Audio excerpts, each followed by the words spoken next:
જ્યુસમાં ગઈકાલે જે ભાજી હતી ને બધી પાલક, ફુદીનો, કોથમીર, મીઠો લીમડો, સરગવાના પાન, કેરી હતી અંદર, લીંબુ હતું, ગોળ, સંચર, સિંદવ, મીઠું, અને આજે આપણે કલર ચેન્જ હતો ને તો આપણે બીટ નાખી દીધા છે એમાં. એટલે એવી રીતે તમે કોઈ પણ જ્યુસ બનાવો ને તો એની સાથે તમે ગાજર છે કે કોઈ પણ ફ્રૂટ જેમ કે સફરજન, સંતરા, મોસંબી, કંઈ પણ અંદર પાઇનેપલ એવું કશું પણ નાખી શકો છો. એ રીતે રોજ અલગ અલગ ફ્લેવરનો જ્યુસ બનાવવાનો, તો આપણને એકનું એક ના લાગે ને કંટાળો પણ ના અને વધારે પી શકે. પછી આજે જે બપોરે જમવાનું બનાવ્યું હતું એમાં આપણે આજે સ્વીટમાં બીટનો હલવો બનાવ્યો. એ બીટના હલવામાં આપણે ગોળ, પછી બધા ડ્રાયફ્રૂટ નાખ્યા હતા અને ટોપરાનું છીણ નાખ્યું અને એને કેવું મસળવાનું, અંદર દ્રાક્ષ નાખવાની, ઇલાયચી નાખવાની, અને આપણે પેલા હલવામાં ઇલાયચી થોડી ઓછી નાખીએ, આમાં થોડી ઇલાયચી આગળ પડતી નાખવાની, એટલે તમને કાચાનો ટેસ્ટ ના આવે અને તમને સરસ લાગે.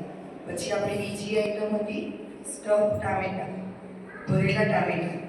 તો એ ભરેલા ટામેટાના મસાલામાં આપણે ટોપરું, તલ, સિંગદાણા, ચાટ મસાલો, લીંબુ, પછી પેલી જે મિશ્રી આવે ને આપણે ખડી સાકર, એનો પાવડર હતો, અને રૂટીનના જે મીઠું મરચું હળદર મસાલા હોય એ, અને થોડી હિંગ નાખવાની. પછી આપણે જે પપૈયાનો સંભારો બનાવ્યો કાચો, એ સંભારામાં પણ આપણે રૂટીનના મસાલા અને પણ હિંગ નાખવી જરૂરી છે.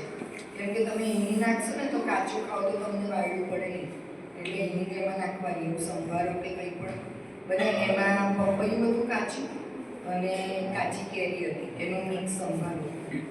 અને પેલી જે મગની ભેળ હતી એમાં મગ, સિંગ ફણગાવ્યા, અને એની સાથે કાકડી, ગાજર, ટમેટા, દાડમ, આ રીતે આપણે ભેળ બનાવી.